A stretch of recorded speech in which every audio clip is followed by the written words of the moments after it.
দুঃখের আধার শেষে আলোর প্রভাত হাসে, হতাশার কালো মেঘ যায় গো ভেসে, হতাশার কালো মেঘে যায় গো ভেসে। আসসালামু আলাইকুম ওয়া রাহমাতুল্লাহি ওয়া বারাকাতুহু। নাহমাদুহু ওয়া নুসাল্লি আলা রাসূলিহিল কারীম। আম্মা বা'দু ফাআউযু বিল্লাহি মিনাশ শাইতানির রাজীম। বিসমিল্লাহির রহমানির রহিম। يريدون ليطفئوا نور الله بأفواههم والله متم نوره ولو كره الكافرون هو الذي أرسل رسوله بالهدى ودين الحق ليظهره على الدين كله ولو كره المشركون صدق الله العظيم رب اشرح لي صدري ويسر لي أمري واحلل عقدة من لساني يفقه قولي। কোরিয়ান মুসলিম ফেডারেশনের আয়োজনে সং উরি মসজিদ কমিটি দক্ষিণ কোরিয়ার ব্যবস্থাপনায় নামিয়াংজু স্পোর্টস এন্ড কালচারাল সেন্টারে অনুষ্ঠিত আজকের তৃতীয় বার্ষিক ইসলামিক কনফারেন্স 2025 এ যারা আপনারা উপস্থিত হয়েছেন, আপনাদের সবাইকে জানাচ্ছি আন্তরিক শুভেচ্ছা এবং মোবারকবাদ। আহলান ওয়া সাহলান ওয়া মারহাবান বিকুম ফি হাযা লিকা আত-তাইয়িব আল মুবারাক আস-সাখিন। আশা করছি আপনারা সবাই ভালো আছেন, সুস্থ আছেন, নিরাপদে আছেন। দোয়া করছি আল্লাহ তাআলা আপনাদের সবাইকে ভালো রাখুন, সুস্থ রাখুন, নিরাপদে রাখুন। শুরুতে আমরা আল্লাহ রাব্বুল ইজ্জা ওয়াল জালালের দরবারে লাখো কোটি শুকর এবং সুজুদ নিবেদন করছি যে আল্লাহ তাআলা আমাদেরকে একটি বছর পরে আবারও তৃতীয়বারের মতো দক্ষিণ কোরিয়ায় আয়োজিত এই ইসলামিক কনফারেন্সে একত্রিত হওয়ার সুযোগ করে দিয়েছেন। আমরা সবাই পড়ছি কালিমাতু শুকর আলহামদুলিল্লাহ।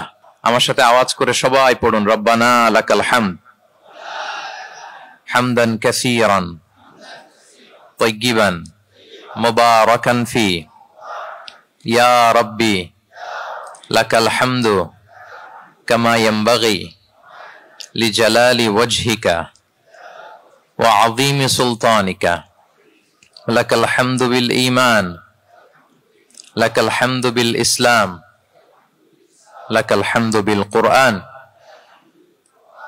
আল্লাহ রাব্বুল ইজ্জা ওয়াল জালালের দরবারে শুকরিয়া জ্ঞাপনের পরপরই আমি আজকের এই চমৎকার বিকেলে এই চমৎকার প্রোগ্রামের যারা অর্গানাইজিং কমিটি আছেন তাদেরকে অন্তরের অন্তঃস্থল থেকে শুভেচ্ছা, ধন্যবাদ এবং মোবারকবাদ দিতে চাই, যারা দীর্ঘদিন অনেক কষ্ট করে অনেক পরিশ্রম করে আজকের এই চমৎকার ইনডোর একটি স্টেডিয়ামে চমৎকার এই প্রোগ্রামের আয়োজন করেছেন। আল্লাহ তাআলা তাদের প্রচেষ্টাকে কবুল আর মঞ্জুর করুক। আমরা সবাই পড়ছি আমিন। আজকের এই প্রোগ্রামে সভাপতির আসন অলংকৃত করেছেন আলহাজ এম জামান সজল ভাই। প্রধান অতিথি হিসেবে আসন অলংকৃত করেছেন দক্ষিণ কোরিয়া অবস্থিত আমাদের যে বাংলাদেশ দূতাবাসের মাননীয় রাষ্ট্রদূত মহোদয়।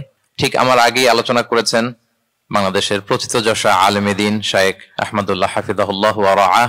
তাছাড়াও দক্ষিণ কোরিয়ায় অবস্থিত বিভিন্ন মসজিদগুলোর আইম্মাতুল মাসাজিদ, স্কলার্স, প্রিচার্স যারা আছেন ওনারা আলোচনা করেছেন।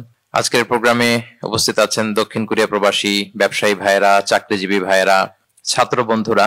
ইনডোর স্টেডিয়ামের একেবারে পেছনে পর্দা টাঙানো দেখা যাচ্ছে, আমাদের বোনেরা সেখানে আছেন, আমাদের কচিকাচা সোনামণিরা আছে, মিডিয়া কর্মী, সাংবাদিক বন্ধুরা, ভলান্টিয়ার্স। আমি সবাইকে আবারও শুভেচ্ছা এবং মোবারকবাদ জানিয়ে শুরু করছি। প্রিয় সুধী, এবার বলেন আপনারা সবাই কেমন আছেন? আমি ভালো আছি আলহামদুলিল্লাহ। প্রিয় ভাইয়েরা, সাউথ কোরিয়াতে আপনাদের কেমন লাগে বলেন? ভালো লাগে? বাংলাদেশকে মিস করেন না আপনারা? মিস করেন না কে কে দেখি? সবাই মিস করেন? মাশাআল্লাহ, আল্লাহর দরবারে শুকরিয়া যে বাংলাদেশ থেকে হাজার হাজার কিলোমিটার দূরে সাউথ কোরিয়াতে আল্লাহ তাআলা আপনাদের রিজিকের ব্যবস্থা করেছেন, আলহামদুলিল্লাহ।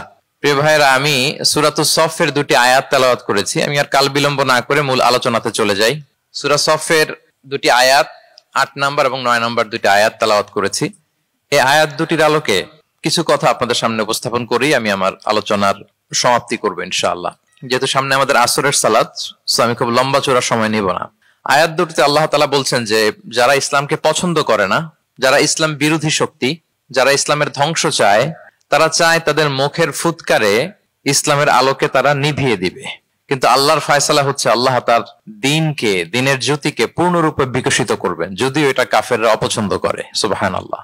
এবং তিনি আল্লাহ তাআলা রাসূলকে প্রেরণ করেছেন হেদায়েত দিয়ে, সত্য ধর্ম দিয়ে, দ্বীনে হক দিয়ে, যাতে করে মানব রচিত যত ধর্ম আছে, মতবাদ আছে, সবকিছুর কবর রচনা করে এগুলোর উপরে আল্লাহ তাআলা দ্বীন ইসলামকে বিজয়ী করতে পারেন, যদিও এটা মুশরিকদের কাছে খুব অসহনীয়। তাহলে এই আয়াত দুটি থেকে আমরা বুঝতে পারলাম যে ইসলামের বিজয় অবশ্যম্ভাবী এই পৃথিবীতে। ইসলামের বিজয়, অগ্রগতি, অগ্রযাত্রা কেউ ঠেকিয়ে রাখতে পারবে না। কিন্তু ইসলাম বিরোধীরা চায় ইসলামের অগ্রযাত্রাকে তারা নিভিয়ে দিবে, ইসলামের জ্যোতিকে মুখের ফুৎকারে নিভিয়ে দিবে। আওয়াজ করে বলেন তো, কাফিররা, ইসলাম বিরোধীরা মুখের ফুৎকারে আল্লাহর এই দিনের জ্যোতি বা আলোকে কি কখনো নিভাতে পারবে? বলেন, কোশ্চিনকালেও পারবে না। তারা নানা ষড়যন্ত্র করে, তারা নানা ধরনের চক্রান্ত করে, কূটকৌশল করে, আমাদেরকে আমাদের ভূমি থেকে উচ্ছেদ করে, আমাদের ভূখণ্ডে বোমা নিক্ষেপ করে, নানা ধরনের ষড়যন্ত্রের ছক এঁকে আমাদের নওজওয়ানদেরকে শহীদ করে, গ্লোবাল সমুদ ফ্লোটিলার মতো নৌবহরকে আটকে দিয়ে ওরা ভাবে যে ওরা ইসলামের বিজয়কে ঠেকায় ফেলবে। আসলে কি পারবে? না। আল্লাহ বলেন, আমি ইসলামের জ্যোতিকে পূর্ণরূপে বিকশিত করবো। আল্লাহু আকবার। এটাকে কেউ ঠেকাতে পারবে না। তাহলে ইসলামের বিজয় অবশ্যম্ভাবী। এটা হচ্ছে আজকের আমার আলোচনার টপিক, যে ইসলামের বিজয় এটা অবশ্যম্ভাবী, অ্যাবসলিউটলি অ্যাবসলিউট, এটা হবেই, এটাকে কেউ ঠেকাতে পারবে না। ওয়াদাটা কার বলেন তো? সবাই একটু আওয়াজ করে বলুন, ওয়াদা কার? এটা আল্লাহর ওয়াদা, যে আল্লাহ তাআলা তার জমিনে তার দিনকে তিনি বিজয়ী করবেন, ডমিনেন্ট করবেন, পাওয়ারফুল করবেন। পৃথিবীর কোন শক্তি ইসলামের এই বিজয়কে, অগ্রযাত্রাকে আটকাতে পারবে না। ইসলামের বিজয় সুনিশ্চিত। ইসলাম বিজয়ী হবেই, আপনাকে নিয়ে বা আপনাকে ছাড়া, আমাকে নিয়ে কিংবা আমাকে ছাড়া। আই রিপিট, আমি আবারও বলছি, ইসলামের বিজয় হবেই হবে, আপনাকে সহ বা আপনাকে ছাড়া, আমাকে সহ বা আমাকে ছাড়া, বিজয় হবেই। সো আমি যদি এই মহাবিজয়ের একটা অংশীজন হতে পারি, এটা আমার জন্য লাখ। কি বলেন? এই বিজয়ের পার্ট যদি আমি হতে পারি, এই ভিক্টরির একটা পার্ট যদি, অংশ যদি হতে পারি, তো এটা আমার জন্য ব্লেসিংস, আমার সৌভাগ্য। ঠিক কিনা বলেন? এখন বলেন, আমরা সেই সৌভাগ্যের অধিকারী হতে চাই কি চাই না? হতে চাই না সবাই? আল্লাহ তাআলা কবুল করুক, আমরা পড়ি আমিন। তাহলে আল্লাহর ওয়াদা, ইসলামের বিজয় হবেই হবে, সুনিশ্চিত, কোনো সন্দেহ নাই। কেউ এই বিজয়কে ঠেকাতে পারবে না। ইসলামের বিজয় হবে আমাকে নিয়ে বা আমাকে ছাড়া, আপনাকে নিয়ে বা আপনাকে ছাড়া, বিজয় হবেই। তবে আমরা যদি লেগে থাকতে পারি, এটা আমাদের জন্য সৌভাগ্যের। এবং আমরা যদি দেখি, আল্লাহ রাসূল সাল্লাল্লাহু আলাইহি ওয়া আলিহি ওয়াসাল্লাম তিনিও এরকম ভবিষ্যৎবাণী তিনি করে গিয়েছেন যে ইসলামের বিজয় অবশ্যম্ভাবী। মুসনাদে আহমদ ইবনে হাম্বলের হাদিস তিনি বলেন, লা ইয়াবলুগান্না হাযাল আমরু মা বালাগাল লাইলু ওয়ান নাহার ওয়া লা ইয়াতরুকুল্লাহু বাইতা ওয়াবার ওয়া লা মাদার ইল্লা আদখালাহুল্লাহু হাযাদ দ্বীন। এই দিন ইসলাম, এই লা ইলাহা ইল্লাল্লাহর বাণী পৌঁছে যাবে গোটা বিশ্বব্যাপী। যেখানে দিন হয়, রাত হয়, দিন রাত্রির আবর্তন পৃথিবীর যেখানে ঘটে, সেখানেই কালেমার বাণীকে পৌঁছে দিবে কে? এই পৃথিবীতে এমন কোন কাঁচা পাকা ঘর থাকবে না যে এই ঘরে লা ইলাহার বাণী পৌঁছাবে না। সুবহানাল্লাহ। পৃথিবীতে এমন কোন জায়গা থাকবে না, এটা হোক মরুভূমি, হোক জঙ্গল, হতে পারে পাহাড়, হতে পারে কোনো আদিবাসী নৃগোষ্ঠী থাকে, পৃথিবীর এমন কোন জায়গা থাকবে না যেখানে লা ইলাহার বাণী পৌঁছাবে না, পৌঁছে যাবে। সহিহ মুসলিমের আরেক বর্ণনায় আল্লাহ রাসূল সাল্লাল্লাহু আলাইহি ওয়া আলিহি ওয়াসাল্লাম তিনি বলেন, ইন্নাল্লাহা যাওয়ালি আল আরবা ফারাআইতু মাশারিকাহা ওয়া মাগারিবাহা ওয়া ইন্না মুলকা উম্মতি সায়াবলুগু মা যুবিয়া লি মিনহা। তিনি বলেন, আল্লাহ তাআলা গোটা বিশ্বটাকে ছোট করে একটা রেপ্লিকা বানিয়ে আমার চোখের সামনে তুলে ধরেছেন। আমি পৃথিবীর প্রাচ্য পাশ্চাত্য সবটুকুন দেখেছি, আর আমি যদ্দূর দেখেছি ঠিক তদ্দূর কালেমার বাণী পৌঁছে যাবে।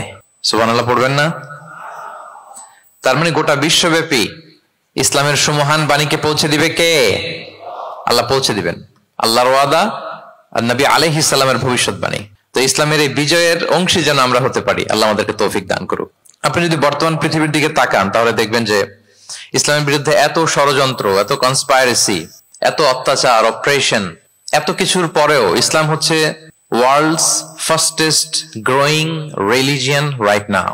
পৃথিবীর সবচাইতে গ্রোয়িং রিলিজিয়ন হচ্ছে ইসলাম, সবচাইতে। আপনি দেখেন, জরিপ চালিয়ে একটু খোঁজ খবর নিয়ে দেখেন, সারা ওয়ার্ল্ডে দ্য ফাস্টেস্ট গ্রোয়িং রিলিজিয়ন হচ্ছে ইসলাম। সবচাইতে বাড়ন্ত, যেই ধর্মের ভেতরে মানুষ বানের পানির মতো প্রবেশ করছে, সেই ধর্মটার নাম কি? ইসলাম। মানুষ প্রবেশ করছে বানের পানির মতো। আপনি পশ্চিমা বিশ্বে দেখেন, প্রতি জুমাবারে অনেক অমুসলিম, নন মুসলিম, ইহুদি, খ্রিস্টান, এইথিস্ট, সংশয়বাদী, অ্যান্টাগনিস্ট, তারা এসে শাহাদা বাণী পড়ে মুসলমান হয়ে যাচ্ছে প্রতি জুমাবার। নারী পুরুষ নির্বিশেষে, আস্তিক নাস্তিক নির্বিশেষে প্রতি জুমাবারে তারা এসে শাহাদা পড়ে মুসলমান হয়ে যাচ্ছে। এটা তো মসজিদের খবর। রাস্তাঘাটেও আমাদের পশ্চিমা বিশ্বের দায়ীরা রাস্তার মধ্যেও দাওয়াতি কাজ করে, আলহামদুলিল্লাহ। এটাকে স্ট্রিট দাওয়া বলে। এই যে এরকম টেবিল নিয়ে বসে কোরআনের ট্রান্সলেশন নিয়ে, কিছু ইসলামের সহজ সরল বই নিয়ে তারা নন মুসলিমদের সাথে ইসলাম নিয়ে কথা বলে। আর ওরা খুব ফ্রেন্ডলি মানুষের সাথে মেশে কথা বলে, ফলে ইজিলি তাদেরকে অ্যাপ্রোচ করা যায়। তো তাদেরকে অনেকে জিজ্ঞেস করে যে তোমার ধর্ম কি, তোমার বাবার ধর্ম কি, what do you think about life after death, মৃত্যুর পরের জীবন নিয়ে তোমার ভাবনা কি, তোমার দাদা কোথায় গেল, তোমার বাবা কোথায়, তো চলে গেছে, তুমিও কোথায় যাবা। এইভাবে যখন জিজ্ঞেস করে নন মুসলিমদেরকে, তাদেরকে যখন ভাবাতে ভাবাতে ভাবাতে ভাবাতে ইসলামের বাণীগুলো যখন তাদের সামনে পেশ করে, তারা যখন কনভিন্সড হয়, অনেক ক্রিশ্চিয়ান, অনেক জুইশ, অনেক নন মুসলিম ওই রাস্তার ওই দাওয়া কাজের মধ্যে, স্ট্রিট দাওয়াতেই ওইখানেই ঘোষণা দেয় আশহাদু আল্লা ইলাহা ইল্লাল্লাহ ওয়া আশহাদু আন্না মুহাম্মাদান আবদুহু ওয়া রাসূলুহু। রাস্তায় আধা ঘন্টা দাওয়া কাজের মধ্যেই ওরা কনভিন্সড হয়ে মুসলমান হয়ে যায়। World's fastest growing religion. গোটা বিশ্বব্যাপী এভাবে ইসলামকে আল্লাহ তাআলা ছড়িয়ে দিচ্ছেন, গোটা বিশ্বব্যাপী ছড়ায় যাচ্ছে। কেউ এর অগ্রগতিকে থামায় রাখতে পারবে না, অসম্ভব। দেন কোশ্চেন হচ্ছে, এত এত ধর্ম থাকতে, এত এত ডক্ট্রিন থাকতে, মতভেদ থাকতে ইসলামের গ্রোথ এত বেশি কেন? গোটা বিশ্বতে দেখি মুসলমানরা মার খায়, ফিলিস্তিনে মার খাচ্ছে, আরাকানে মার খাচ্ছে, কাশ্মীরে মার খাচ্ছে, সব জায়গায় আমরা অপ্রেসড। তারপরেও মানুষের এত অ্যাট্রাকশন কেন ইসলামের প্রতি? ইসলাম থেকে তো মানুষ ভয়ে ভাগার কথা ছিল। ইসলামোফোব যেভাবে তারা ডিজাইন করেছে ওয়ার্ল্ড ওয়াইড, ইসলামের ব্যাপারে একটা ভীতি যেভাবে আন্তর্জাতিকভাবে ছড়িয়ে দেওয়া হয়েছে, এখন তো ইসলাম থেকে দূরে যাওয়ার কথা ছিল, কি বলেন? কিন্তু তার বিপরীতে বানের পানির মতো মানুষ ইসলাম ধর্মে ঢুকছে, লা ইলাহা পড়ে তারা সৌভাগ্যবান হচ্ছে। এর কারণটাকে আজকে আমরা এই কারণটা উদ্ধার করবার চেষ্টা করবো, যে কেন হওয়ার কথা ছিল ইসলামের কথা শুনলে মানুষ ভয় পাবে না, সে নন মুসলিমরাই ইসলামের সুশীতল সুমহান বাণীর নিচে আশ্রয় নিচ্ছে। এর কারণটা কি? এই কারণগুলো আজকে আমরা বলবো।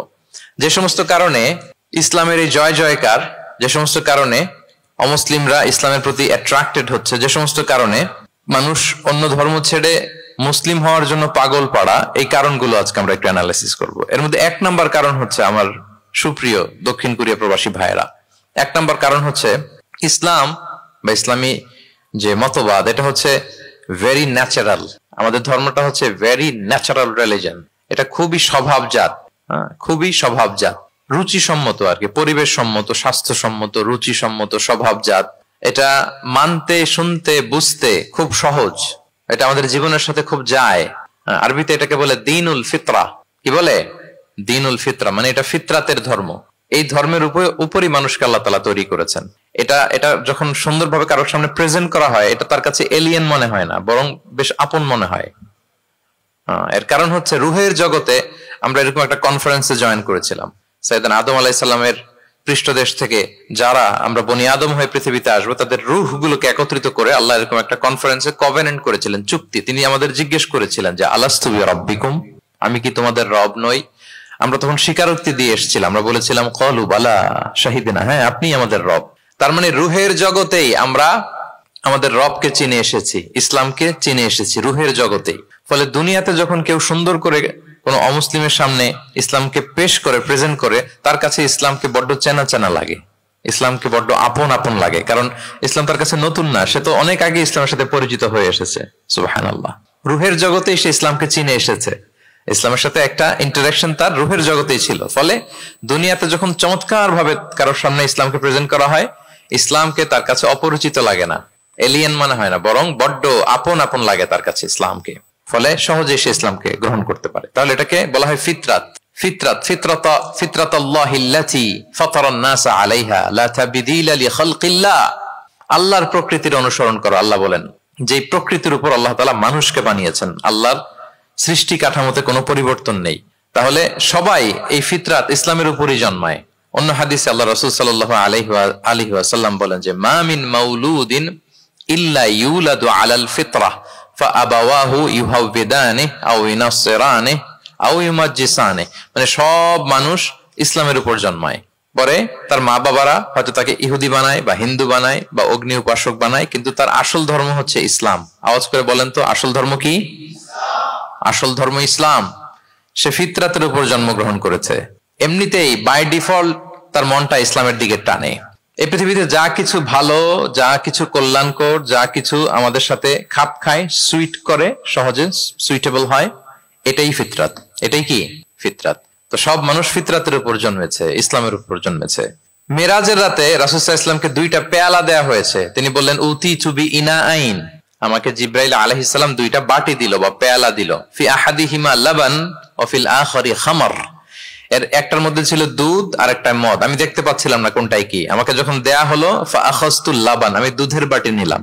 তখন জিবরিল আলাইহিস সালাম বললেন আসাবতাল ফিতরা, আপনি ফিতরাতটাই নিয়েছেন, মানে যেটা ভালো ওইটাই নিয়েছেন, যেটা আপনার সাথে সুইট করে ওইটাই নিয়েছেন। সুবহানাল্লাহ পড়েন। তাহলে ইসলাম হচ্ছে দ্বীনুল ফিতরাহ, এটা ফিতরাতি ধর্ম, এটা অতিরিক্ত চাপিয়ে দেয়া না, এটাই আমাদের ধর্ম।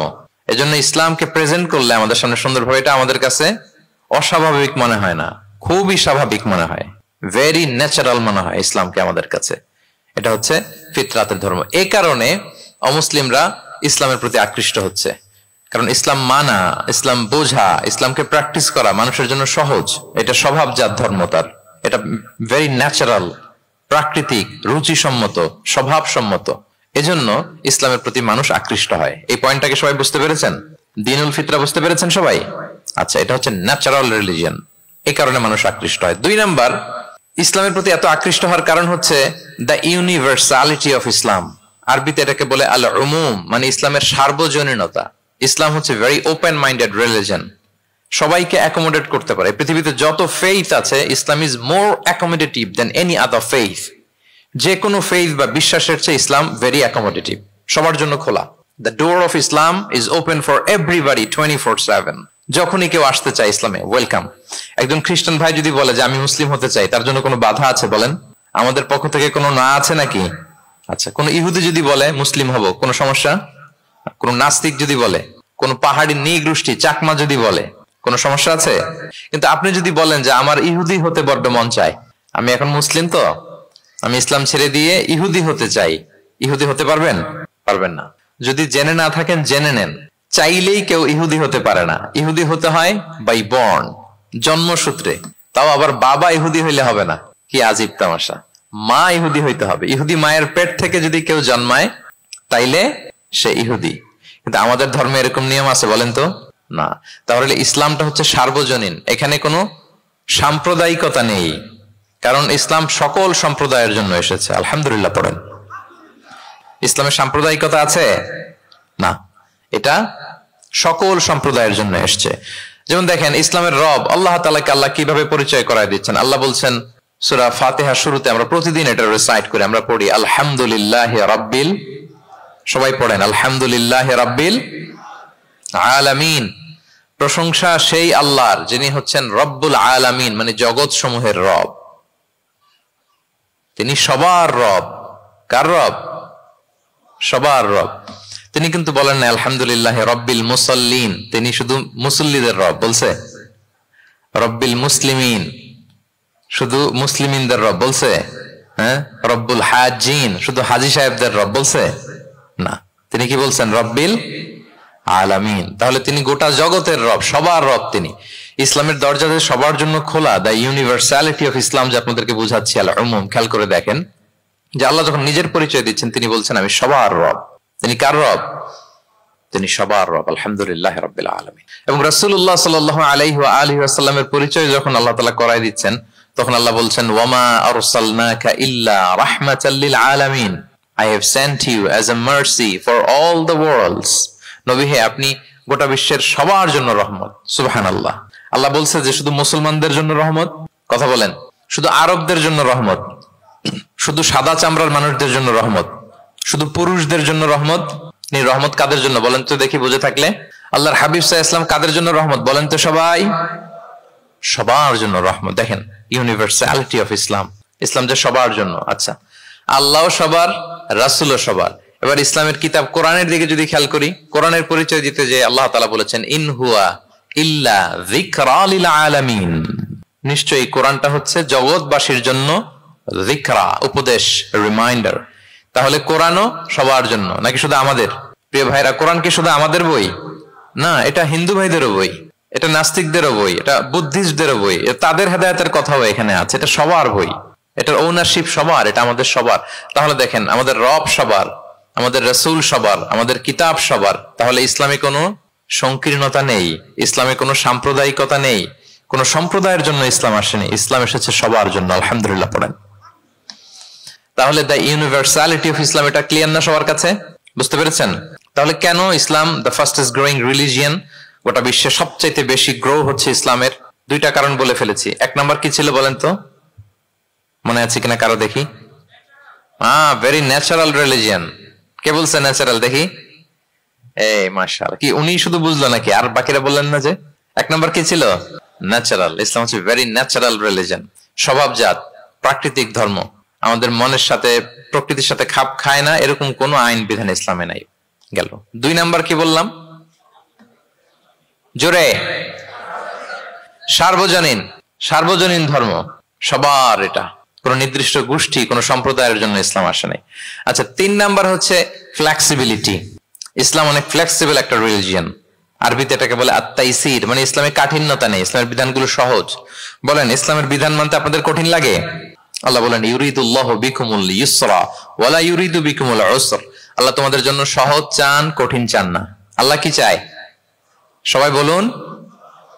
আল্লাহ সহজ চায়, আল্লাহ কঠিন চায় না। আমরা অনেক সময় কঠিন করে দিনকে উপস্থাপন করি, জটিল করে দিনকে উপস্থাপন করি। ওমা জাআলা আলাইকুম ফিদ-দীনি মিন হারাজ। আল্লাহ তাআলা দিনে কোনো জটিলতা রাখেননি, কিন্তু আমরা খুব কঠিন করে উপস্থাপন করি। আল্লাহ বারবার বলেছেন সহজ সহজ সহজ, লা ইউকাল্লিফুল্লাহু নাফসান ইল্লা উসআহা। আল্লাহ সাধ্যের বাইরে কাউকে কিছু চাপিয়ে দেন না। আমাদের যদ্দূর সাধ্যে কোলায় ঠিক তদ্দূরই আল্লাহ চাপিয়ে দেন। সুবহানাল্লাহ। ইসলাম কত সহজ, কতটা সহজ আমি আপনাদেরকে বুঝিয়ে বলছি, আপনারা একটু মনোযোগ দিয়ে শুনুন। একটা ছোট্ট হাদিস আপনাদের সাথে শেয়ার করি। ইসলাম কতটা সহজ আপনারা একটু শুনলেই বুঝতে পারবেন। এক সাহাবী আল্লাহ রাসূল সাল্লাল্লাহু আলাইহি ওয়া আলিহি ওয়াসাল্লামের কাছে এসে তিনি বললেন, ইয়া রাসূলুল্লাহ হালাকতু ইয়া রাসূলুল্লাহ, হে রাসূল আমি তো শেষ। আমি তো, শুনতেছেন, মনোযোগ আছে? আমি তো শেষ। রাসূল সাল্লাল্লাহু আলাইহি ওয়াসাল্লাম বললেন, ওমা আহলাকা, কি হয়েছে তোমার? তো সে বলে, ওয়াকাআতু আলা ইমরাআতি ফি রমাদান, আমি তো রমজান মাসে দিনের বেলায় আমার স্ত্রীর সাথে মেলামেশা করে ফেলছি, একেবারে ফাইনাল মেলামেশা, আমার সিমেন আউট হয়ে গেছে বডি থেকে। এজন্য সে অস্থির হয়ে রাসূল সাল্লাল্লাহু আলাইহি ওয়াসাল্লামের কাছে এসে, ইয়া রাসূল আমি তো শেষ, আমারে বাঁচান, আমারে বাঁচান। কি হয়েছে?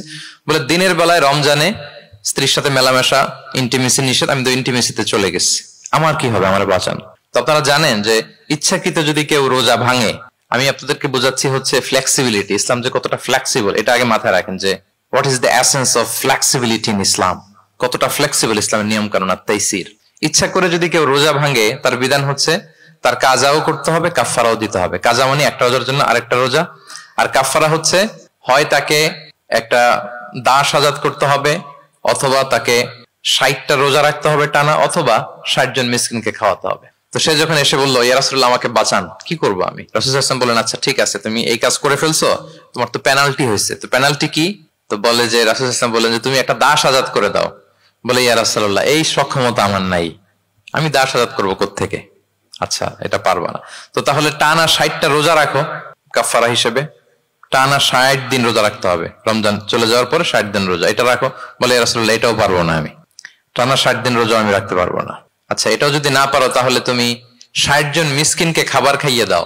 এবার সে বলে, ইয়া রাসূলুল্লাহ খাবারও খাওয়াতে পারবো না আমি, এই সামর্থ্য নাই। কি বিপদ!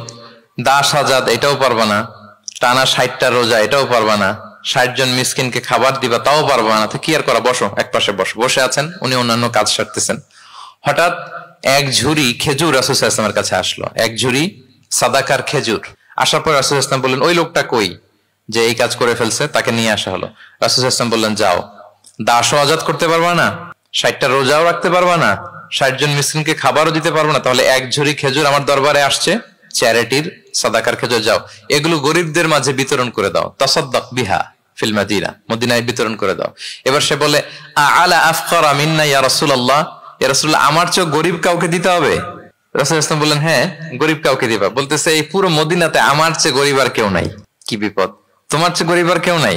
বলতেছে, আমি সবচাইতে মদিনায় গরিব। বলতেছে, তাহলে কি আর করবা, যাও তুমিই খাও, নিয়ে যাও বাসায়, তুমি আর তোমার ফ্যামিলির সবাই মিলে এটা খাও। চিন্তা করেন, আসছিল পেনাল্টি দিতে, নিয়ে গেল এক ঝুড়ি, কথা বোঝা নাই, নিয়ে গেল এক ঝুড়ি খেজুর। দেখেন what is the flexibility of Islam. Islam কতটা ফ্লেক্সিবল, মানুষের সুবিধা অসুবিধাকে ইসলাম কতটা গুরুত্ব দেয়।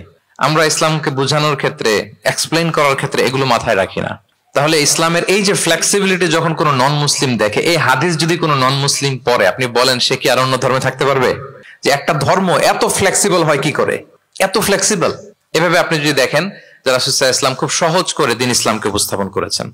কাউকে যখন তিনি কোনো দায়িত্ব দিয়ে কোথাও পাঠাতেন তখন তিনি একটা বিখ্যাত কথা বলে দিতেন, সবসময় বলতেন যে বাশশিরু ওয়ালা তুনাফিরু ইয়াসসিরু ওয়ালা তুআসসিরু, তোমরা মানুষকে সুসংবাদ দাও দ্বীনের ব্যাপারে, মানুষকে ভয় দেখিও না, দিন থেকে ভাগিও না। ইয়াসসিরু, তোমরা দিনকে সহজ করে প্রেজেন্ট করো, ইসলামকে জটিল করে মানুষের সামনে কখনো প্রেজেন্ট করো না। ফ্লেক্সিবিলিটি।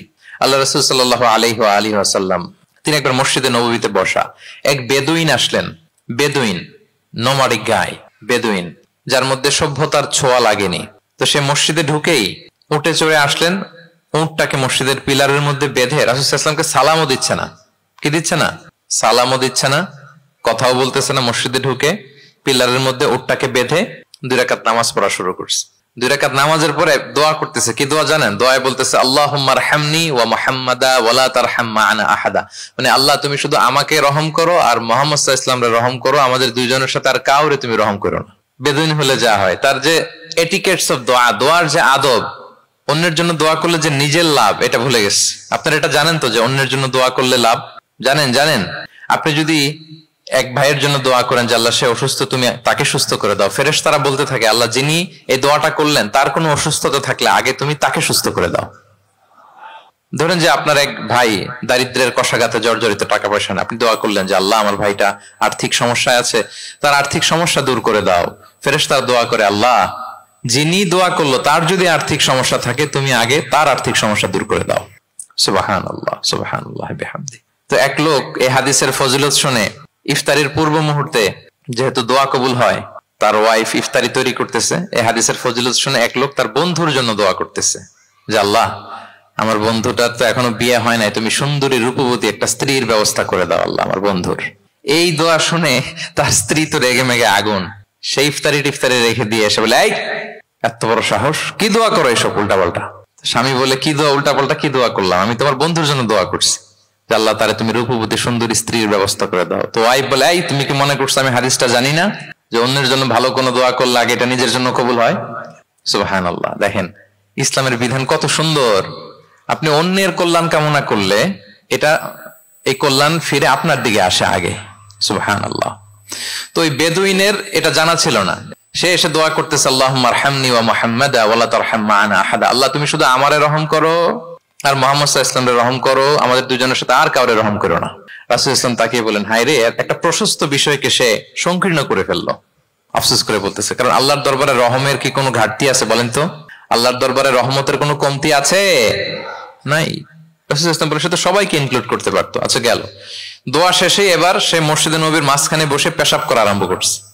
এবার তো সাহাবারা রেগে মেগে আগুন, কি এত বড় সাহস, মসজিদে নববীর মাঝখানে পেশাব, সবাই উদ্ধত হচ্ছে, তাকে মারতে যাবে। রাসূল ইসলাম সবাইকে সামলালেন, থামালেন, বললেন দাও, রাখো, ছাড়ো, আগে সারতে দাও। কারণ কেউ যখন ওয়াশরুম সারে মাঝখানে তাকে ডিস্টার্ব করা যায় না, এটা তার ক্ষতি হবে। রাসূল ইসলাম বললেন রাখো, লেট হিম পাস ইউরিন, তাকে কাজ সারতে দাও। সে কাজ সারলো। এবার রাসূল ইসলাম বললেন ও হারিকু আলা বাউলিহি সাজলান মিন মা, তার পেশাবের উপর এক বালতি পানি ঢেলে দাও, দিয়ে ফেললো। এবার রাসূল সাল্লাল্লাহু আলাইহি ওয়াসাল্লাম বললেন ইন্নামা বুইসতুম মুয়াসসিরিন ওয়া লাম তুবআসু মুআসসিরিন, হে সাহাবারা মনে রাখো তোমরা সহজপন্থী হিসেবে প্রেরিত হয়েছে, তোমরা কট্টরপন্থী হয়ে পৃথিবীতে প্রেরিত হও নাই। সুবহানাল্লাহ। তাহলে যে কোনো জিনিসের সলিউশন আপনার সহজভাবে করতে হবে, এটাকে জটিল বানানো যাবে না। আমরা অনেক সময় জটিল থেকে জটিল করি। তখন এই বেদুইনকে রাসূল সাল্লাল্লাহু আলাইহি ওয়াসাল্লাম ডেকে বললেন আচ্ছা তুমি যে কাজটা করলে, মসজিদে নববীর মাঝখানে পেশাব করলে, এটা কি ঠিক হলো? তুমি কি জানো এটা আল্লাহর ঘর, এটা আমাদের মদিনার কমিউনিটির ইবাদত গাহ, এখানে আমরা আল্লাহর ইবাদত করি, আল্লাহর জিকির করি, আল্লাহর কিতাব তেলাওয়াত করি, এটা কি তোমার ঠিক হলো? এইভাবে যখন আদর দিয়ে পরম মমতায় তাকে বুঝিয়ে বলা হলো, সে লজ্জিত হয়ে মাথা নিচু করে ফেললো। সুবহানাল্লাহ। রাসূল সাল্লাল্লাহু আলাইহি ওয়াসাল্লামের কাছে ক্ষমা চাইল। তাহলে প্রিয় সুধী, আপনি কোমলতা ভালোবাসা দিয়ে যা জয় করতে পারবেন, কঠোরতা দিয়ে সেটা পারা যায় না, খেয়াল রাখবেন। ভালোবাসা দিয়ে যেভাবে আপনি মানুষের হৃদয় জয় করতে পারবেন, কঠোরতা দিয়ে পারবেন না। এজন্য ইসলাম ফ্লেক্সিবিলিটিতে বিশ্বাস করে। ফ্লেক্সিবিলিটি, লা ইউকাল্লিফুল্লাহু নাফসান ইল্লা উসআহা, আল্লাহ সাধ্যের বাইরে কাউকে কখনো কিছু চাপিয়ে দেয় না। এজন্য ইসলামকে সহজ করে উপস্থাপন করতে বলেছেন তিনি। মুআয ইবনে জাবাল রাদিয়াল্লাহু তাআলা আনহুকে রাসূল সাল্লাল্লাহু আলাইহি ওয়াসাল্লাম একবার ইমাম বানিয়ে পাঠালেন একটা এলাকায়। তো ওই এলাকার লোকেরা ছিল শ্রমজীবী সাহাবী, শ্রমজীবী, উট ব্যবহার করে সেখান থেকে কুয়া থেকে পানি নিয়ে খেজুর গাছের মধ্যে দিত। সারাদিন যখন কষ্ট করতো, হার্ড ওয়ার্কিং করতো, বিকেলে ক্লান্ত হয়ে পড়তো। তো উনি মাগরিবের নামাজে সূরা বাকারা দিয়ে একবার তেলাওয়াত শুরু করলেন। সূরা বাকারা কোরআনের সবচাইতে ছোট সূরা নাকি সবচাইতে বড়? তো উনি যখন বাকারা দিয়ে নামাজ শুরু করলেন, এক শ্রমজীবী সাহাবী এসে আর কন্টিনিউ করতে পারছেন না, এত লম্বা কেরাত কিভাবে পারবেন, তো ক্লান্ত শ্রান্ত পরিশ্রান্ত। উনি রেগে নামাজ ছেড়ে দিয়ে একা একা নামাজ পড়ে রাসূল সাল্লাল্লাহু আলাইহি ওয়াসাল্লামের কাছে যে অভিযোগ করলেন, নালিশ করলেন। বললেন, ইয়া রাসূলুল্লাহ, দেখেন এমন একজনকে ইমাম করে আমাদের এলাকায় অ্যাসাইন করেছেন, উনি মাগরিবের নামাজে পড়তেছেন সূরা বাকারা, আর আমরা সবাই শ্রমজীবী কৃষিজীবী মানুষ। রাসূল সাল্লাল্লাহু আলাইহি ওয়াসাল্লাম রেগে গেলেন। মুআয ইবনে জাবালকে ডেকে বললেন, মুআয আফাতানুন আনতা ইয়া মুআয, তুমি কি ফিতনা ছড়াচ্ছ সমাজে? তোমাকে পাঠিয়েছি কমিউনিটির ইউনিটি ধরে রাখার জন্য। আফাতানুন আনতা ইয়া মুআয, হে মুআয, তুমি কি সাব্বিহ ইসমা রাব্বিকাল আ'লা এই সূরা পারো না? ওয়াশ-শামসি ওয়া দুহাহা এই সূরাটা পারো না? ওয়াদ-দুহা ওয়াল-লাইলি ইযা সাজা এটা মুখস্থ নাই? এই ছোট ছোট সূরাগুলো থাকতে তুমি বাকারা দিয়ে পড়তে গেলা কেন? সুবহানাল্লাহ, সুবহানাল্লাহ, আল্লাহু আকবার। দেখেন ইসলাম কতটা ফ্লেক্সিবিলিটিতে বিশ্বাসী। সহজ সহজ করে ইসলাম সবকিছু উপস্থাপন করে। এজন্য নন মুসলিমরা যখন দেখে যে ইসলামের মধ্যে এরকম ফ্লেক্সিবিলিটি আছে, তারা ইসলামের প্রতি আকৃষ্ট হয়। আলহামদুলিল্লাহ। আচ্ছা বলেন তো, বিয়েতে মোহরানা দেয়া কি? সবাই বলুন। একজন বলছে ফরজ। সবাই বলুন, বিয়েতে মোহরানা দেয়া কি? ওয়া আতুন নিসা সাদাকাতিহিন্না নিহলা, সানন্দ চিত্তে স্বামীদেরকে আল্লাহ বলছেন তোমরা তোমাদের মোহরানা ডৌরি দিয়ে দাও, দিতেই হবে। অনেকে এটা দেয় না, ঠিক না, দিয়ে দিতে হবে। তো দেয়া ফরজ। মোহরানা দেওয়ার মতো অর্থ এক সাহাবীর নাই। এক সাহাবী বলেন, ইয়া রাসূলুল্লাহ, বিয়ে করব, মোহরানা আছে? নাই। তো না থাকলে কি বিয়ে করবা কি করে? এখন যাকে পছন্দ করছে ওই নারীকে জিজ্ঞেস করতেছে, তুমি কি কোরআন পারো? মেয়ে বলে, না, আমি তো কোরআন পারি না। তো যিনি যে সাহাবী বিয়ে করবেন ওনাকে বলেন, তুমি কোরআন পারো? হ্যাঁ, আমি তো অনেকগুলো সূরা পারি। তখন রাসূল সাল্লাল্লাহু আলাইহি ওয়াসাল্লাম ওই কন্যাকে, মেয়েকে ডেকে বললো যে তুমি তো সূরা পারো না, তোমার হবু হাজবেন্ড অনেকগুলো কোরআনের সূরা পারে, তো তোমাকে তোমার স্বামী প্রতিদিন কিছু না কিছু সূরা মুখস্থ করাই দিবে, এটাই হয়ে যাবে তোমার বিয়ের মোহর। তাহলে বলেন তো সহজ না কঠিন? অজু করে নামাজ পড়া কি? সবাই বলুন ফরজ। কিন্তু ধরেন অজুর পানি নাই, তখন তায়াম্মুম করে পড়লেও কবুল করবে কে? আল কিয়াম ফিস সালাত, দাঁড়িয়ে নামাজ পড়া কি? ফরজ। দাঁড়াতে পারছেন না, বসে বসে পড়লে কবুল করবে কে? বসতেও পারেন না, শুয়ে পড়লেও কবুল করবে কে? তাহলে বলেন তো ইসলামের বিধান কি কঠিন না সহজ? ফ্লেক্সিবিলিটি আর তাইসির। ইসলামের এই ফিচারটার কারণে, এই বৈশিষ্ট্যের কারণে অমুসলিমরা ইসলামের প্রতি আকৃষ্ট হয়, যে ইসলামের বিধানগুলো এত ফ্লেক্সিবল। এটা হচ্ছে মূল বিধান, না হইলে এটা, না হলে অপশন, না হলে এই অপশন। মানে সমাজের সাথে খাপ খাইয়ে নেওয়ার মতো, সহজে মানুষ এটাকে এক্সিকিউট করার মতো সব বিধান আল্লাহ তাআলা রেখে দিয়েছেন। সুবহানাল্লাহ। তাহলে এই বিষয়গুলোর কারণে মুসলিমরা ইসলামের প্রতি আকৃষ্ট হয়। দ্য ফাস্টেস্ট গ্রোয়িং রিলিজিয়ন, মূল যে টপিক, মনে আছে তো আপনাদের? তাহলে 3টা কারণ অলরেডি বলে ফেলেছি, আরো 2টা বলবো, বলে শেষ করে দিব। এর মধ্যে প্রথমটা কি ছিল? ইসলাম ধর্মটা কেমন? ন্যাচারাল, ভেরি ন্যাচারাল রিলিজিয়ন, দ্বীনুল ফিতরা। 2 নম্বরে সার্বজনীন, দ্য ইউনিভার্সালিটি অফ ইসলাম, আল উমুম, এটা সবার জন্য এই ধর্মটা। 3 নম্বরে কি বললাম? ফ্লেক্সিবিলিটি। ইসলাম খুব ফ্লেক্সিবল, এটা সহজে মানা যায়, সহজে এটাকে পালন করা যায়, এজন্য অমুসলিমরা আকৃষ্ট হয়। 4 নম্বর হচ্ছে ব্যালেন্সড অ্যাপ্রোচ অফ ইসলাম। ইসলামের বিধানগুলো খুবই ব্যালেন্সড, ভারসাম্যপূর্ণ আর কি। এর মধ্যে পরিমিতি বোধ আছে, ভারসাম্য বোধ আছে, এটা ব্যালেন্সড। এই কারণে ইসলামের প্রতি মানুষ আকৃষ্ট হয়। এখানে বাড়াবাড়িও নাই, ছাড়াছাড়িও নাই, মাঝামাঝি। বাড়াবাড়িও নাই, ছাড়াছাড়িও নাই। আমার সাথে সাথে বলেন, কি নাই? বাড়াবাড়িও নাই, আর কি নাই? ছাড়াছাড়িও নাই, বরং মাঝামাঝি, ব্যালেন্সড অ্যাপ্রোচ। ইসলামের সবকিছু দেখবেন ব্যালেন্সড। وَكَذَلِكَ جَعَلْنَاكُمْ أُمَّةً وَسَطًا لِتَكُونُوا شُهَدَاءَ عَلَى النَّاسِ وَيَكُونَ الرَّسُولُ عَلَيْكُمْ شَهِيدًا। অনুরূপভাবে আমি তোমাদেরকে ব্যালেন্স জাতি বা মধ্যমপন্থী জাতি হিসেবে তোমাদেরকে পৃথিবীতে প্রেরণ করেছি, যাতে করে তোমরা অন্য জাতির উপর সাক্ষী হতে পারো, আর নবী হতে পারেন তোমাদের উপর সাক্ষী। তাহলে আমাদের ধর্মটা খুবই ভারসাম্যপূর্ণ, খুবই কি ভারসাম্যপূর্ণ, বাড়াবাড়িও নাই, ছাড়াছাড়িও নাই। দেখেন বিশ্বাসীদের বৈশিষ্ট্যের কথা বলতে যে আল্লাহ তাআলা বলছেন, ওয়াল্লাযীনা ইযা আনফাকু লাম ইউসরিফু ওয়া লাম ইয়াকতুরু ওয়া কানা বাইনা যালিকা খাওয়ামা। বিশ্বাসীরা যখন দান করে, দানের ক্ষেত্রে তারা কৃপণতাও করে না, আবার অপচয়ও করে না, বরং মাঝামাঝি দান করে। বরং কি মাঝামাঝি দান।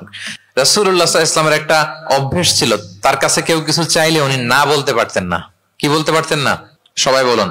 রাসূলুল্লাহ সাল্লাল্লাহু আলাইহি ওয়াসাল্লাম কি বলতে পারতেন না? না। কেউ কিছু চাইবে আর উনি না বলবেন, এই না ওনার ডিকশনারিতে নাই, না বলতে জানতেন না। তো একবার রাসূল সাল্লাল্লাহু আলাইহি ইসলামের মাত্র জামা, কয়টা জামা? একটা। তো এক ফরিয়া দিয়ে এসে রাসূল সাল্লাল্লাহু আলাইহি ইসলামকে বললেন, ইয়া রাসূলুল্লাহ, আমাকে একটা জামা দিন, আমি বস্ত্রহীন। তো রহমতের নবী কি আর করবেন, যেহেতু না বলতে জানেন না, কাউকে ফিরিয়ে দিতে জানেন না, নিজের জামাটাই খুলে দিয়ে দিলেন। সুবহানাল্লাহ। এখন ওনার গায়ে তো জামা নাই, আছে? উনি জামাহীন অবস্থায় ঘরে বসে আছেন। আল্লাহ তাআলা আয়াত নাযিল করলেন, ওয়াল্লাযীনা ইযা আনফাকু লাম ইউসরিফু ওয়া লাম ইয়াকতুরু ওয়া কানা বাইনা যালিকা কাওয়ামা। বিশ্বাসীরা যখন দান করে তারা কৃপণতাও করে না, আবার বাড়াবাড়িও করে না, মাঝামাঝি থাকে, মধ্যম পন্থা। মানে বুঝাতে চাইলেন, আল্লাহ তাআলা এই কথা দিয়ে বুঝাতে চাইলেন, নবী হে, জামা যদি দুটো থাকতো তাহলে না হয় একটা দিতেন, দুটো যদি থাকতো একটা দিতেন, এখন ছিল কয়টা? এটাই যখন দিয়ে দিয়েছেন, এখন আপনি পড়বেন কি? সুবহানাল্লাহ বিহামদি। ভারসাম্য শিখালেন আল্লাহ।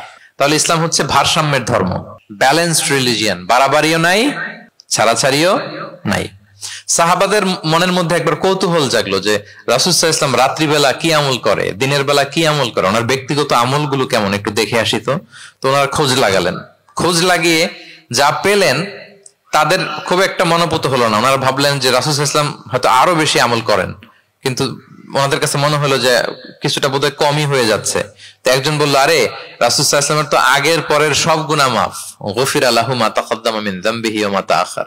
ওনার তো কোনো গুনাহই নাই, এই আমল ওনার জন্য ঠিক আছে, আমাদের জন্য ঠিক না, আমাদের আরো বাড়াই করতে হবে। তো কি করা যায়? এই চিন্তা থেকে এরা একজন বলে যে তাইলে একটা কাজ করি, আমি আর এখন থেকে রাতে ঘুমাবো না, সারা রাত তাহাজ্জুদ করবো। সারা রাত কি করবো? আচ্ছা। আরেকজন বলে তাহলে আমি কালকে থেকে যে নফল রোজা রাখা শুরু করবো, জীবনেও মরার আগের দিন পর্যন্ত আর রোজা ভাঙবো না, খালি রোজা চলতেই থাকবে। দুইজন তো দুইটা নিয়ে নিছে। আরেকজন কি করবে? আরেকজন বলে তোরা যা করছস, আমি এক কাজ করি, আমি আর আমার স্ত্রীর কাছেই যাব না, সন্ন্যাসী হয়ে গেলাম, আর বউদের কাছে যাব না, সন্ন্যাসী জীবন, খালি আল্লাহ বিল্লাহ, ইবাদত, জিকির, আজকার, দোয়া দরুদ পড়তে পড়তে জীবন শেষ করে দেব। তিনজন তিনটা নিয়ে নিল। এই কথা যখন রাসূলুল্লাহ সাল্লাল্লাহু আলাইহি ওয়া আলিহি ওয়াসাল্লাম তিনি শুনলেন, তিনি অপছন্দ করলেন। তিনি বললেন, মা বালু আকওয়ামিন ইয়াকুলুনা কাযা ওয়া কাযা। তোমাদের কি হলো? ডাকলেন, সমাবেশ করে বলেন, এই নাম ধরে বলতেন না। তিনি কিভাবে মানুষকে কারেক্ট করতেন দেখেন, সংশোধন করতেন। এই তুমি নাকি এটা বলছো, দাঁড়াও আব্দুল্লাহ, এই আব্দুর রহমান তুমি দাঁড়াও, এই আব্দুল করিম, তিনজনে তিন খারাপ কাজ করছো। এইভাবে সংশোধন করতেন না, কারণ নাম ধরে দাঁড় করালে তারা তো অন্যদের সামনে অপদস্থ হবে। কি বলেন, ঠিক কিনা? নাম না ধরে তাদের কাজ নিয়ে বললেন যে মা বালু আকওয়ামিন ইয়াফআলুনা কাযা ওয়া কাযা, মা বালু আকওয়ামিন ইয়াকুলুনা কাযা ওয়া কাযা। আচ্ছা, তোমাদের মধ্যে কয়েকজন নাকি এই কাজের ঘোষণা দিছো, তোমাদের মধ্যে কয়েকজন। তাহলে যেই তিনজন দিছে এরা তো বুঝে ফেলছে যেগুলো আমাদের কি বলতেছে, ঠিক কিনা বলেন? আর বাকিরাও সতর্ক হয়ে গেল। এবার রাসূল সাল্লাল্লাহু আলাইহি ওয়াসাল্লাম বললেন, না, তোমাদের এই কাজটা ঠিক হয়নি। ইন্নী লা আখশাকুম লিল্লাহি ওয়া আতকাকুম লাহু। তোমাদের মধ্যে আমি নবী সবচেয়ে বেশি আল্লাহকে ভয় করি, আমি সবচেয়ে বড় মুত্তাকি। কই, আমি তো রাতে ঘুমাই আবার তাহাজ্জুদ পড়ি, কিছু সময় ঘুমাই কিছু সময় তাহাজ্জুদ পড়ি। এই ভারসাম্য রেখে জীবন চালাতে আমার তো তাকওয়ার কোনো ক্ষতি হয় না। আমি তো স্ত্রীদের সাথে মিশি, আমার তো কোনো সমস্যা হয় না। আমি মাঝে মাঝে নফল রোজা রাখি সোম বৃহস্পতি, বাকি দিনগুলোতে দিনের বেলা আমি খাই। কই, এই ভারসাম্যপূর্ণ জীবন আচরণে আমি নবী হয়ে তো আমার কোনো সমস্যা হয় না, তোমাদের তো সমস্যা কোথায়? সুবহানাল্লাহ। তাহলে রাসূল সাল্লাল্লাহু আলাইহি ওয়াসাল্লামের চাইতে যদি কেউ বড় মুত্তাকি হতে চায়, হতে পারবে বলেন তো? না। সেই নবী রাতে কখনো নির্ঘুম থাকতেন না, only except the last 10 days of Ramadan. রমাদানের শেষ 10 রাতে রাসূল সাল্লাল্লাহু আলাইহি ওয়াসাল্লাম ঘুমাতেন না। আর সারা বছরের রুটিন হচ্ছে এশার পরেই ঘুম দিয়ে এরপর রাসূল সাল্লাল্লাহু আলাইহি ওয়াসাল্লাম শেষ রাতে তাহাজ্জুদ পড়তেন। মানে ঘুমোতেন আবার নামাজ পড়তেন, ব্যালেন্সড। ইবাদত করতেন, স্ত্রীদের সাথেও মিশতেন, মাঝে মাঝে রোজা রাখতেন, আবার মাঝে মাঝে না রেখে খাবার খেতেন দিনের বেলা। সুবহানাল্লাহ। তাহলে এটাকে বলে the balanced approach of Islam. আরবিতে বলে আল ওয়াসাতিয়াতু ওয়াল ইতিদাল, মানে মধ্যমপন্থী থাকা, ভারসাম্যপূর্ণ থাকা। ইসলামের অনন্য একটা বৈশিষ্ট্য হচ্ছে এই আল ওয়াসাতিয়া, মানে দ্য ব্যালেন্সড অ্যাপ্রোচ, ভারসাম্যপূর্ণ জীবন বিধান। এগুলো যখন অমুসলিমরা দেখে তারা অবাক হয়ে যায়। সম্মানিত সুধী, আপনারা যদি ঈসা আলাইহিস সালামের ব্যাপারে আমাদের আকীদা দেখেন, বিশ্বাস, তাহলে আরো ক্লিয়ার হবেন যে আমরা অন্য ধর্মের চেয়ে কিভাবে ভারসাম্যপূর্ণ। খেয়াল করে শুনুন, খুব মজার ঘটনা, মজার ব্যাপার। ঈসা আলাইহিস সালামের ব্যাপারে আমাদের যে বিশ্বাস বা আকীদা, এটার দিকে খেয়াল করলেই বুঝবেন যে আমরা কেমন করে ব্যালেন্সড। আচ্ছা, আপনারা কি কেউ জানেন খ্রিস্টানরা ঈসা আলাইহিস সালামের ব্যাপারে কি বলে? কেউ জানেন? জানলে বলুন। আল্লাহর, নাউযু বিল্লাহি মিন যালিক, ওনারা ঈসা আলাইহিস সালামকে বলে আল্লাহর ছেলে, the son of God, Jesus Christ is the son of God, আল্লাহর ছেলে, নাউযুবিল্লাহ। তাহলে দেখেন ওনার সম্মান বাড়াইতে বাড়াইতে কোথায় নিছে? খোদার চেয়ারে নিয়ে বসাইছে, তাই না? ঈসা আলাইহিস সালামকে খ্রিস্টানরা কোথায় বসাইছে? আল্লাহর চেয়ারে, আল্লাহর সন্তান বানায় ফেলছে, নাউযুবিল্লাহ। তাহলে বাড়াবাড়ি করলো, কি করলো? ঈসা আলাইহিস সালামের ব্যাপারে খ্রিস্টানরা কি করলো? বাড়াবাড়ি। আচ্ছা, আপনারা কি জানেন ইহুদিরা ঈসা আলাইহিস সালামের ব্যাপারে কি বলে? কেউ জানেন? তারা ঈসা আলাইহিস সালামকে ওয়ালাদু জিনা বলে, বাস্টার্ড বলে, নাউযু বিল্লাহ। কি বলে? জিনার সন্তান, মানে জারদ সন্তান বলে আল্লাহর এই নবীকে ইহুদিরা। তাহলে ওনাকে অপমান করতে করতে ছাড়াছাড়ি, যেটা নামাতে নামাতে কত নিচে নামাইছে দেখছেন? তাহলে এক ধর্ম ওনারে উঠাতে উঠাতে আল্লাহর চেয়ারে, আর এক ধর্ম ওনারে নামাতে নামাতে জমিনের নিচে। আমরা কি বলি ঈসা আলাইহিস সালামের ব্যাপারে? দেখেন, আমরা বলি ঈসা আলাইহিস সালাম হচ্ছে আব্দুল্লাহি ওয়া রাসূলুহু, তিনি আল্লাহর বান্দা এবং আল্লাহর রাসূল। আল্লাহর বান্দা বলার মধ্য দিয়ে আমরা খ্রিস্টানকে রিফিউট করি, খ্রিস্টান কমিউনিটিকে, তোমরা যে আল্লাহর চেয়ারে নিয়ে বসাইছো এটা ভুল, ওইখানে না, আরো নিচে নামাইতে হবে, উনি আল্লাহর বান্দা। আর রাসূলুহু, সম্মানিত রাসূল বলে আমরা ইহুদিদেরকে রিফিউট করি, তাদের জবাব দেই যে না, তোমরা একজন নবীকে যে অপমান করে বলেছো উনি বাস্টার্ড, না, উনি রাসূলুহু, আল্লাহর প্রেরিত রাসূল, এই বলে ওনার সম্মানকে আমরা উপরে উঠাই। তাহলে একদল নিছিল ওইদিকে, ওইখান থেকে নিচে নামায় নিয়ে আসি, একদল মাটির নিচে ঢুকাই দিছে, ওইখান থেকে উপরে উঠাই নিয়ে আসি, তাহলে আমরা মাঝামাঝি থাকি। সুবহানাল্লাহ পড়বেন না? ঈসা আলাইহিস সালামের ব্যাপারে আমাদের আকীদা হচ্ছে মানহাজুল ওয়াসাতিয়্যাতি ওয়াল ই'তিদাল, আমরা মাঝামাঝি থাকি। আচ্ছা, আমাদের যে বোনদের পিরিয়ড হয় প্রতি মাসে, মেনস্ট্রুয়েশনাল পিরিয়ড হয়, খ্রিস্টানরা কি করে জানেন? কোনো বাজ বিছান নাই, পিরিয়ড আর নন পিরিয়ডের কোনো বাজ বিছান নাই, সারা মাস তারা তাদের স্ত্রীদের সাথে ইন্টিমেসিতে যায়। আচ্ছা, মানে বাড়াবাড়ি করলো, ছাড়াছাড়ি করলো। আর ইহুদিরা কি করে জানেন? ইহুদিরা বোনদের যখন পিরিয়ড হয় স্ত্রীদের, তখন স্ত্রীদের সাথে কোনো কথাবার্তা, স্পর্শ কিছুই করে না, এদেরকে ঘর থেকে বের করে দেয়।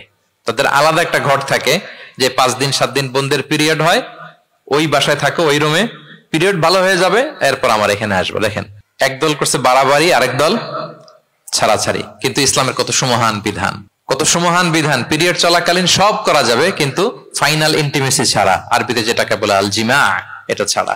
তাহলে দেখেন, এই যে ঈসা আলাইহিস সালাম এবং এই যে বোনদের পিরিয়ডের যে বিধান, এক্ষেত্রে আমাদের ভারসাম্যপূর্ণ বিধান ফুটে ওঠে, যেটাকে বলে ব্যালেন্সড অ্যাপ্রোচ অফ ইসলাম, ইসলামের ভারসাম্যপূর্ণ বিধান। তো ইসলামের এই ব্যালেন্সড অ্যাপ্রোচ যখন অমুসলিমরা দেখে, তারা ইসলামের প্রতি আকৃষ্ট হয়ে যায়। আলহামদুলিল্লাহ। তাহলে কয়টা বললাম? 1 নম্বরে ন্যাচারাল রিলিজিয়ন, 2 নম্বরে দ্য ইউনিভার্সালিটি অফ ইসলাম, সার্বজনীন, 3 নম্বরে ফ্লেক্সিবিলিটি, তাইসির, সহজ ইসলামের বিধান, 4 নম্বরে ব্যালেন্সড অ্যাপ্রোচ, ভারসাম্যপূর্ণ, বাড়াবাড়িও নাই, ছাড়াছাড়িও নাই। 5 নম্বরে সর্বশেষ আল ইনসানিয়া, এটাকে বলে রিলিজিয়ন অফ হিউম্যানিটি, ইসলাম মানবতার ধর্ম। কিসের ধর্ম? ইসলাম মানবতার ধর্ম। যখন এটা দেখে মুসলিম রাত ধরে রাখতে পারে না নিজেকে। সুবহানাল্লাহ। প্রত্যেক শ্রোতা বলবেন, অল অডিয়েন্স একসাথে বলেন, ইসলাম কিসের ধর্ম? মানবতার ধর্ম। মানুষকে ইসলাম সবচাইতে মর্যাদা দেয়। একবার এক ইহুদির লাশ যাচ্ছিল রাসূল সাল্লাল্লাহু আলাইহি ওয়াসাল্লামের সামনে দিয়ে, এই লাশ দেখে, ইহুদির লাশ দেখে নবী সাল্লাল্লাহু আলাইহি ওয়াসাল্লাম দাঁড়িয়ে গেলেন। সাহাবারা বললেন, ইয়া রাসূলুল্লাহ ইন্নাহু ইহুদি, আপনি দাঁড়ালেন যে, এটা তো ইহুদির লাশ। রাসূল সাল্লাল্লাহু আলাইহি ওয়াসাল্লাম বললেন, আওয়ালাইসাত নাফসান, এটা কি মানুষ না? সুবহানাল্লাহ পড়বেন না? আওয়ালাইসাত নাফসান, হোক না ইহুদি, হোক না খ্রিস্টান, হোক না মাজুসি, অগ্নি উপাসক, সে তো মানুষ, তাকে মানুষ হিসেবে কনসিডার করে তাকে সম্মান দিতে যে আমি দাঁড়িয়েছি। সুবহানাল্লাহ বিহামদি। তাহলে মানবতাকে ইসলাম গুরুত্ব দেয়, মানুষকে ইসলাম কি করে? গুরুত্ব দেয়। আল্লাহ বলেন, ওয়ালাকাদ কাররামনা বানি আদম, I have dignified the status of the sons of Adam, আমি বনি আদমের স্ট্যাটাসকে বাড়িয়েছি, মর্যাদাকে বাড়িয়েছি। মানুষ মাত্রই তার সম্মান আছে না নাই?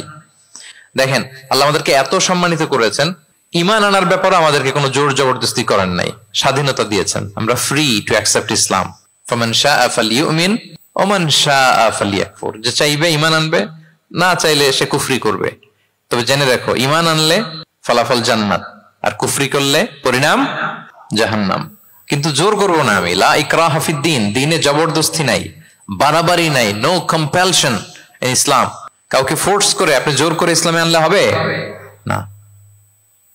তাহলে এটা মানবতার ধর্ম। মানবতাকে ইসলাম সবচাইতে বেশি গুরুত্ব দেয়। যেমন ধরেন যে দুর্যোগ পীড়িত কোনো এলাকায় যদি আমরা ত্রাণ নিয়ে যাই, আমরা কি সেখানে দেখে দেখে শুধু মুসলিম ঘরে ত্রাণ দেই নাকি? ওখানে মুসলিম থাকলে মুসলিম দেই, হিন্দুরা যদি থাকে তাদেরকে দেই। আমরা যদি কোনো দুর্যোগপূর্ণ এলাকায় যাই, সেখানে নাস্তিক থাকলে তার ঘরে আমরা ত্রাণ পৌঁছে দেই। আমরা যদি কোনো উদ্ধার কর্মে অংশগ্রহণ করেছি, ধরেন যে আগুন লেগেছে, আপনি উদ্ধার কর্মতে অংশগ্রহণ করেন, এখন খুঁজে খুঁজে যার মাথায় টুপি আরে আপনি বাঁচাবেন নাকি? যার গালে দাঁড়িয়ে আরে বাঁচাবেন না, আপনি সবাইকে বাঁচাবেন। আল্লাহু আকবার। মানবতা যেখানে বিপন্ন, সেখানেই ইসলামের সাপোর্ট আছে না নাই বলেন? যেখানেই মানবতা বিপন্ন সেখানে ইসলাম পৌঁছে যায়, কারণ ইসলাম হচ্ছে দ্য রিলিজিয়ন অফ হিউম্যানিটি। এটা মানবতার ধর্ম। মানুষ হিসেবে ইসলাম সবাইকে কনসিডার করে। মদিনাতে একবার 60 জন খ্রিস্টান পাদ্রী আসবে নাজরান থেকে। খ্রিস্টান পাদ্রী কোন ধর্মের? খ্রিস্টান। এখন তাদের সাথে এই ফরেন ডেলিগেট যখন আসবে, কোথায় বসবে? রাসূল সাল্লাল্লাহু আলাইহি ওয়াসাল্লাম ওইরকম জায়গা তো নাই।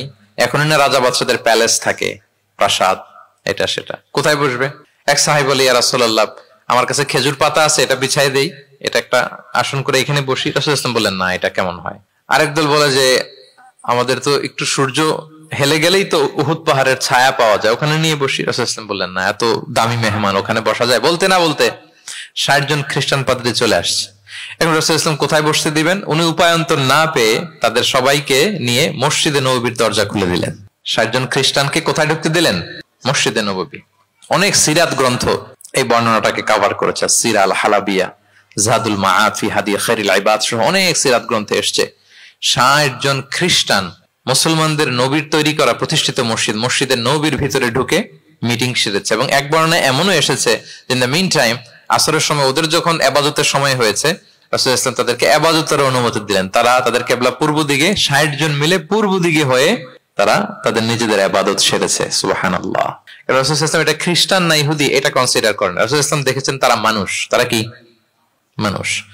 যেমনি মানুষ মনে করে এক ইহুদির লাশ দেখে তিনি দাঁড়িয়ে গিয়েছেন আলাইহিস সালাতু ওয়াসসালাম।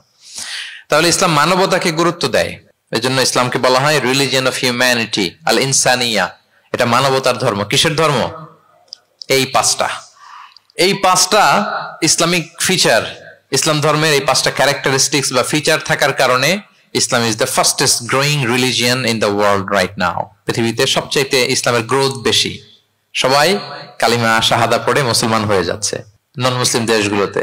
আপনাদের সাউথ কোরিয়ার কথা আমি জানি না, আমি তো ওয়েস্টের অনেক দেশে গিয়েছি, অনেক জায়গায় আমাদের বন্ধুরা ইমাম খতিব হিসেবে আছে, তাদের কাছ থেকে শুনি রেগুলার নন মুসলিমরা, খ্রিস্টানরা তারা কালিমা পড়ে মুসলমান হয়ে যাচ্ছে। তাদের চার্চ গুলো তারা বিক্রি করে দিচ্ছে, চার্চ সেনাগগ গুলো বিক্রি করে দিচ্ছে। গত সপ্তাহে, তার আগের সপ্তাহে আমার জাপানে প্রোগ্রাম ছিল, এক মসজিদে আলোচনা করলাম, দেখি যে মসজিদটা খুব সুন্দর। আমি বললাম এত সুন্দর মসজিদ, বলে যে শেখ এটা আগে ক্যাসিনো ছিল। ক্যাসিনো কি ছিল? ক্যাসিনো চিনেন তো?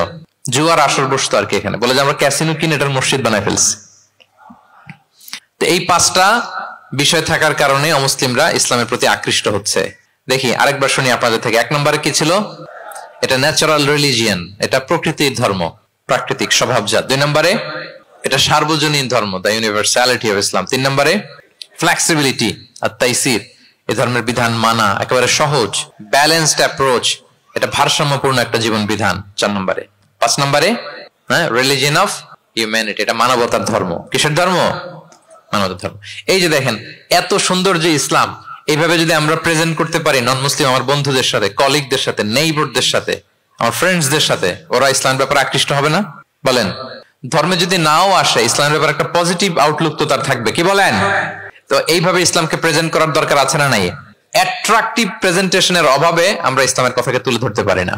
ওরা যে মতবাদ, ওদের যে ডক্ট্রিন, ওদের যে আইডিওলজি, ওদের যে চিন্তা চেতনা, এই বস্তা পচা মতবাদকে ওরা সুন্দরভাবে বিউটিফাই করে, ফান্ডিং করে, এমন প্যাট্রনেজের সাথে গোটা বিশ্বে আনে, চোখ ধাঁধানো মনে হয়। কিন্তু আমাদের প্রপার প্রেজেন্টেশনের কারণে আমরা ইসলামকে নন মুসলিম বন্ধুদের কাছে তুলে ধরতে পারি না। এজন্য আমরা অমুসলিম দেশে যারা থাকি, এটা আমাদের সবার দায়িত্ব। We all are the ambassador of Islam in a non Muslim land. প্রত্যেকে আমরা ইসলামিক অ্যাম্বাসেডর। আপনাকে দেখে ওরা ইসলামকে জাজ করবে। আপনি যদি মিথ্যা বলেন তো আপনার গালে দিবে না, বলবে মুসলমানরাই এরকম, ঠিক কিনা? আপনি লেনদেনে যদি কারচুপি করেন, বলবে মুসলমানরাই এরকম।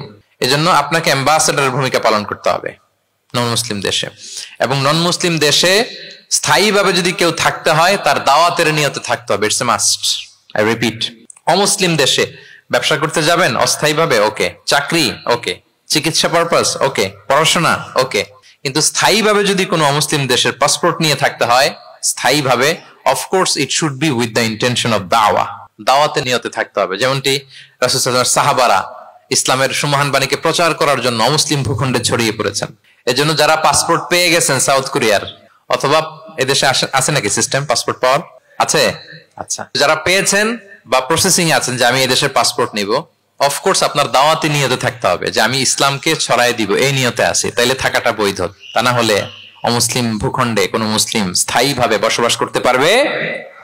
রাসূল সাল্লাল্লাহু আলাইহি ওয়াসাল্লামের ভয়ঙ্কর ধমক আছে একটা, তিনি বলেছেন আনা বারিউন মিন কুল্লি মুসলিম ইয়ুকিমু বাইনা আযহুরিল মুশরিকিন। আমি ওই প্রত্যেক মুসলমান থেকে আমি বারি, তার কোনো দায়ভার আমার নাই যে অমুসলিম ভূখণ্ডে মুশরিকদের সাথে থাকে। হ্যাঁ, গভীর হুঁশিয়ারি, সতর্কবার্তা, ওয়ার্নিং।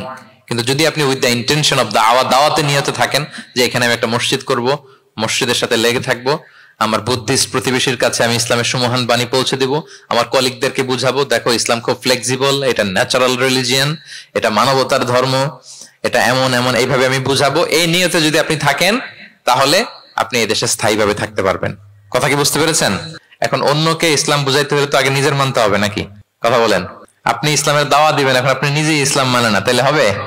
আগে নিজের মানতে হবে, কি বলেন? আগে নিজের ইসলামকে কি করতে হবে? মানতে হবে। আমার প্রিয় ভাইয়েরা, Islam is our identity, Islam is our honour. আমাদের সম্মান হচ্ছে ইসলামে। উমর ফারুক রাদিয়াল্লাহু তাআলা আনহু বলতেন, নাহনু কওমুন আ'আজ্জানাল্লাহু বিল ইসলাম। আমরা এমন জাতি যে জাতিকে আল্লাহ তাআলা ইসলাম দিয়ে সম্মানিত করেছে। ফাইনি বিতাগাইনাল ইজ্জাতা বিগাইরিহি আযাল্লানাল্লাহ। ইসলাম ছাড়া অন্য কোথাও যদি আমরা সম্মান তালাশ করি তাহলে আমাদেরকে অপদস্থ করে ছাড়বেন কে? একটাই মনোনীত ধর্ম আল্লাহ তাআলার কাছে, সেটা হচ্ছে ইসলাম। আওয়াজ করে বলুন, সেটা কি? ইন্নাদ দীনা ইনদাল্লাহিল ইসলাম। একমাত্র আল্লাহর কাছে, the accepted only one religion to Allah, সেটা হচ্ছে ইসলাম। ওমাই ইয়াবতাগি গায়রাল ইসলামি দীনান ফালান ইউকবালা মিনহু ওয়া হুয়া ফিল আখিরাতি মিনাল খাসিরিন। ইসলাম ছাড়া অন্য কিছু যদি কেউ তালাশ করে, সেটার সাথে নিজেকে জড়ায়, আল্লাহ তাআলা কবুল করবেন না। That will not be accepted from him in the day of judgment and he will be loser মিনাল খাসিরিন। সে হবে লুজার, হতভাগা হবে, দুর্ভাগা হবে। তাহলে আমরা যেন ইসলামকে আমাদের শেকড় হিসেবে কনসিডার করি, আমাদের ছেলে মেয়েদেরকে যেন ইসলামী তারবিয়ার উপর আমরা গড়ে তুলি, এবং ইসলামকে যেন আমরা ভেতর থেকে সবাই লালন করি, ধারণ করি, এবং ইসলামের সুমহান বাণীকে যেন আমরা পৌঁছে দেই সবাই অন্যদের কাছে। রাজি আছেন তো সবাই? তাহলে সাউথ কোরিয়ায় যারা স্থায়ীভাবে থাকতে চান, কোন নিয়তে থাকবেন? দাওয়াতের নিয়তে। We all should be a living da'i। আমরা লিভিং দাঈ হয়ে থাকবো। আমাদেরকে দেখলে, আমার চলনে বলনে কথনে, আমার ডিলিংস দেখেই যেন ভাই এত ভালো মানুষ, আরে এটাই তো সুন্দর, এটাই তো ইসলাম। আম্মাজান আয়েশাকে জিজ্ঞেস করা হলো যে আম্মাজান কাইফা কানা খুলুক রাসূলিল্লাহ, নবী সাল্লাল্লাহু আলাইহি ওয়াসাল্লামের ক্যারেক্টার কেমন ছিল? তিনি বলতেন যে ইনদামা রাসূল সাল্লাল্লাহু আলাইহি ওয়াসাল্লাম ইয়ামশি আলাল আরদ কাআন্নাল কুরআনা ইয়ামশি আলাইহি। যখন রাসূল সাল্লাল্লাহু আলাইহি ওয়াসাল্লাম রাস্তা দিয়ে হেঁটে যেতেন, as if a living Quran is walking on the street, মনে হতো একটা জীবন্ত কোরআন রাস্তা দিয়ে হেঁটে যাচ্ছে। তা আপনাকে দেখলেও যেন মানুষ মনে করে এটা একটা জীবন্ত ইসলাম। আপনার চলা ফেরায়, আচরণে, কাজে, লেনদেনে মনে করে যেন সেই ইসলামের একটা আইকন। কি এভাবে থাকা যাবে তো ইনশাআল্লাহ? ইসলামকে আমাদের জীবনে, পরিবারের, সমাজে আমরা পরিপূর্ণভাবে মানতে রাজি আছি তো? ছেলে মেয়েদেরকে ইসলামের উপর অটুট রাখতে সবাই রাজি আছি? আল্লাহ তাআলা আমাদের সবাইকে কথাগুলো বোঝার, আমল করার তৌফিক দান করুক। ইসলামের এই বিজয়ে যেন আমরাও শামিল হতে পারি। কোন অমুসলিমের, নন মুসলিমের, ষড়যন্ত্রকারীদের রক্তচক্ষু ইসলামের অগ্রযাত্রাকে ঠেকায় রাখতে পারবে না। আল্লাহ তার দিনের জ্যোতিকে পূর্ণরূপে বিকশিত করবেন, এবং দিনের বিজয়ের এই মহা সমারোহে আমরা যেন অংশীজন হতে পারি। আল্লাহ তাআলা আমাদের সবাইকে কথাগুলো বোঝার ও আমল করার তৌফিক দান করুক। হাযা মা ইনদি ওয়াল ইলমু ইনদাল্লাহি আলাইহি তাওয়াক্কালতু ওয়া ইলাইহি উনীব। দীর্ঘ প্রায় 1 ঘন্টা খুব মনোযোগ দিয়ে আপনারা এই টপিকের উপর আলোচনা শুনলেন। আপনাদের সবাইকে আবারও ধন্যবাদ জানাই। আজকের প্রোগ্রামের অর্গানাইজিং কমিটি যারা আছে তাদেরকে অন্তরের অন্তঃস্থল থেকে শুভেচ্ছা জানিয়ে ভবিষ্যতে আবারও হয়তো আপনাদের সাথে কোথাও দেখা হয়ে যাবে সেই প্রত্যাশা রেখে এখানেই শেষ করছি। আসসালামু আলাইকুম ওয়া রাহমাতুল্লাহি ওয়া বারাকাতুহু।